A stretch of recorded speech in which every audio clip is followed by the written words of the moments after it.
Hey guys, and आज के इस वीडियो के अंदर हम बात करने वाले हैं LOTR series the rings of power के बारे में। बात करेंगे इस शो के मेन विलन सौरॉन की एक फैन थ्योरी के बारे में, जो कि ये क्लेम करती है कि इनमें से ही कोई एक सौरॉन है। अब वो कैसे, तो यह जानने के लिए watch video till the and. अब देखो, अभी तक हमें इस शो के हीरोज के बारे में काफी कुछ मालूम पड़ चुका है कि वो कौन कौन होने वाले हैं और क्या रोल प्ले करने वाले हैं, बट इस शो के विलन के बारे में काफी कम, क्योंकि प्रेजेंट टाइम पर सीरीज का मेन फोकस है मेन लीड्स के ऊपर, लाइक गैलेड्रियल या फिर एलरॉन्ड, जो कि इनके प्रमोशंस को देखकर लगता भी है, क्योंकि सिर्फ और सिर्फ इसके ऑफिशियल टीजर में ही हमें 3 से 4 बार गैलेड्रियल देखने को मिलती है। तो इसीलिए क्वेश्चन ये निकल के आता है कि डार्क लॉर्ड कहाँ है। अब देखो, रिसेंटली एक इंटरव्यू में इस शो के राइटर्स ने कहा है कि वो चाहते हैं कि इस शो का पार्ट 1 मेनली फोकस करे सिर्फ हीरोज के ऊपर। तो इसीलिए फैंस ने ये स्पेकुलेट करना चालू कर दिया कि शो के अंदर सौरॉन कौन हो सकता है या फिर होगा।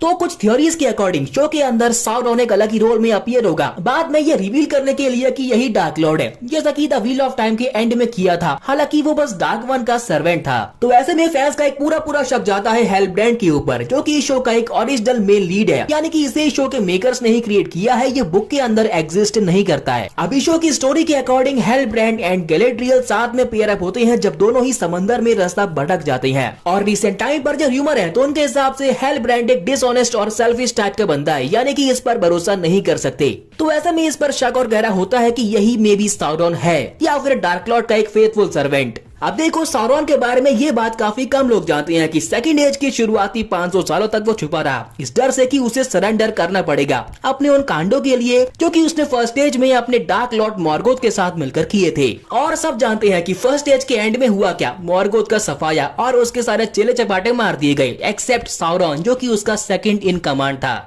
एंड ये सारी बातें आपको इसकी बुक द सिलमैरिलियन में जानने को मिलेंगी। तो खैर जो भी है, एक लाइन में इस पूरे इवेंट को हम कह सकते हैं सौरॉन रनिंग फ्रॉम द पास्ट, यानी कि वो अपने अतीत से भाग रहा है। और गौर करने वाली बात तो ये है कि शो के अंदर यानी कि द रिंग्स ऑफ पावर में हेलब्रांड भी यही सेम काम कर रहा है, यानी कि वो भी अपने अतीत से भाग रहा है। चलो अगर मान के चले कि हेलब्रांड सिर्फ एक मॉर्टल मैन है, पर तब भी जो उसका सेल्फिश नेचर है वो इस बात की ओर हिंट करता है कि शो के एंड होते होते वो 9 लोगों में से होगा जिन्हें कहा गया सौरॉन रिंगरैट्स, यानी कि उसके सर्वेंट, और बाद में इन्हें कहा गया ब्लैक राइडर्स या फिर सिंपली द 9। अब अगर ये भी नहीं तो एक और थ्योरी ये कहती है कि आगे चलकर ये बन सकता है द विच किंग ऑफ एंगमार, जो कि सौरॉन का सेकंड इन कमांड था and the Lord of black Riders. तो ये थी एक फैन थ्योरी जो कि ये क्लेम करती है कि शो के अंदर हमें जितने भी ओरिजिनल मेन लीड देखने को मिलेंगे, फिर चाहे वो हेलब्रांड हो या फिर कोई और, वो में भी डार्क लॉर्ड का सर्वेंट हो सकता है या फिर क्या पता वो खुद ही डार्क लॉर्ड हो। और बाकी शो को लेकर करंट टाइम पर जो रूमर्स है, तो उनके अकॉर्डिंग हमें पार्ट 1 में सौरॉन को रिवील नहीं किया जाएगा,